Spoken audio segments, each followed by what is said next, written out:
இந்த வீடியோவில் நம்ம என்ன பார்க்க போகிறோன்னா, டூ வீலரில் வந்து புது சக ஆப்ஷன் நீங்கள் போடுவீங்க. இப்போ நீங்கள் என்ன பண்ணுவீங்க, பாக்ஸில் கொடுப்பாங்க, பாக்ஸில் வந்து எடுத்து உடனே மாட்டுவீங்க. அந்த மாதிரி பண்ணக்கூடாது. ரெண்டாவது வந்து நீங்கள் வந்து இப்போ சப்போஸ் நீங்கள் புது சக ஆப்ஷன் நீங்கள் போடுறீங்க, உடனே சீக்கிரமாக போயிடுது. அதுக்கு என்ன பண்ணணும்? இந்த 2 ஆப்ஷனுக்கும் வந்து 2 சொல்யூஷன் வந்து உங்களுக்கு நான் வந்து சொல்கிறேன். வீடியோ வந்து கடைசி வரைக்கும் பாருங்கள். சேனலை சப்ஸ்கிரைப் பண்ணிட்டு பாருங்கள். அப்போ தான் வந்து நான் போடுற வீடியோ உங்களுக்கு தொடர்ந்து உங்களுக்கு வந்துட்டுருக்கும். புது சக ஆப்ஷன் வாங்கினோன்னா என்ன பண்ணிட்டு போடணும் சில பேருக்கு தெரியும், சில பேருக்கு தெரியாது. தெரியாதவங்க தெரிஞ்சுக்கிங்க. வாங்க வீடியோக்குள்ளே போயிடலாம். நீங்கள் புது சக ஆப்ஷன் வாங்கினவொடனே மாற்றத்துக்கு இருப்பீங்க.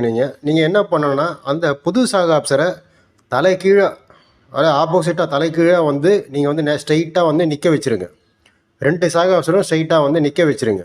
நிற்க வச்சுட்டு ஒரு குறைஞ்சது ஒரு 1 மணி நேரம், இப்போ நீங்கள் வந்து சாக ஆப்ஷன் மாட்டும் போது வண்டியிலேருந்து கைட்டுவீங்க. அந்த கைட்டுற டைமில் அந்த சாக ஆப்ஷனை வந்து தலைகீழாக நிற்க வச்சுருங்க. குறைஞ்சது ஒரு அரை மணி நேரம் தலைகீழாக நிற்க வச்சிங்கன்னா நீங்கள் வந்து சாக ஆப்ஷன் மாட்டும் பொழுது உங்களுக்கு வந்து கொஞ்சம் லைஃப் வரும் உங்களுக்கு சாக ஆப்ஷன். ஏன் அந்த மாதிரி பண்ணோன்னா, அந்த சாக ஆப்ஷனில் வந்து ஒரு ரப்பர் மாதிரி ஒன்று வரும். அந்த ரப்பர் வந்து ஆயில் இல்லாமல் ட்ரையாக இருக்காது. இப்போ நீங்கள் தலைகீழே நிப்பாட்டி வச்சுருந்தீங்கன்னா அந்த ரப்பர் வந்து இந்த ஆயிலில் வந்து பிசு பிசுன்னு இருக்கிறனால கொஞ்சம் ஒரு சாஃப்டாக நல்லாயிருக்கும் உங்களுக்கு. சீக்கிரமாக வந்து அந்த ரப்பர் ஆடாகாது. நீங்கள் வந்து ரொம்ப நாள் வந்து அந்த சாக ஆப்ஷன் வந்து வரும். புது சாக ஆப்ஷனுக்கு நான் சொல்கிற மாதிரி ட்ரை பண்ணி பாருங்கள்.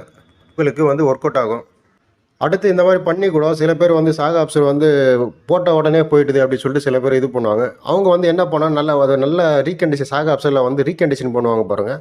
அவங்கக்கிட்ட நீங்கள் போய் பண்ணிங்கன்னா அவங்க வந்து பண்ணுறது வந்து கொஞ்சம் ஆடாகவே இருக்குது. எப்போவுமே சாக ஆப்ஷன் செகண்ட் ஹேண்டு இப்போ புது சாக ஆப்ஷன் போயிடுச்சு, இப்போ பழைய சாக ஆப்ஷன் ரெடி பண்ணோன்னா அவங்க வந்து கொஞ்சம் ஆடாகவே ரெடி பண்ணி கொடுப்பாங்க. அப்போ வந்து உங்களுக்கு ரஃப் யூஸ் சில பேர் வந்து பள்ளமேட்டெலாம் ஓட்ட தெரியாமல் மொட்டத்தனமாக ஓட்டுவாங்க. அவங்களுக்குலாம் வந்து இந்த ஒரிஜினல் சாக ஆப்ஷனில் அவங்க வந்து சீக்கிரம் போயிடும். அப்போ நீங்கள் இந்த மாதிரி பண்ணி பாருங்கள். நீங்கள் எந்த இடத்துல சாக ஆப்ஷன் நல்லா பண்ணி தராங்க அப்படின்னு தெரிஞ்சுக்கிட்டு நீங்கள் அந்த கடைக்கு போய்ட்டு நீங்கள் வந்து ரீகண்டிஷன் பண்ணிங்க. உங்களுக்கு வந்து கொஞ்சம் நல்லா ரஃப் யூஸுக்கெலாம் வந்து ரீகண்டிஷன் பண்ணது வந்து உங்களுக்கு ஆகும். சப்போஸ் புதுசு சாக ஆப்ஷன் போட்டு அடிக்கடி இப்போ நான் சொன்ன கம்ப்ளைண்ட் சொன்னது தான் நீங்கள் வந்து போட்டு போயிடுச்சுன்னா உங்களுக்கு வந்து இந்த அடுத்த ஆப்ஷன் இருக்குது. அப்புறம் வந்து நீங்கள் வந்து தேவையில்லாமல் வந்து நீங்கள் செலவு பண்ண வேண்டிய அவசியம் இருக்காது.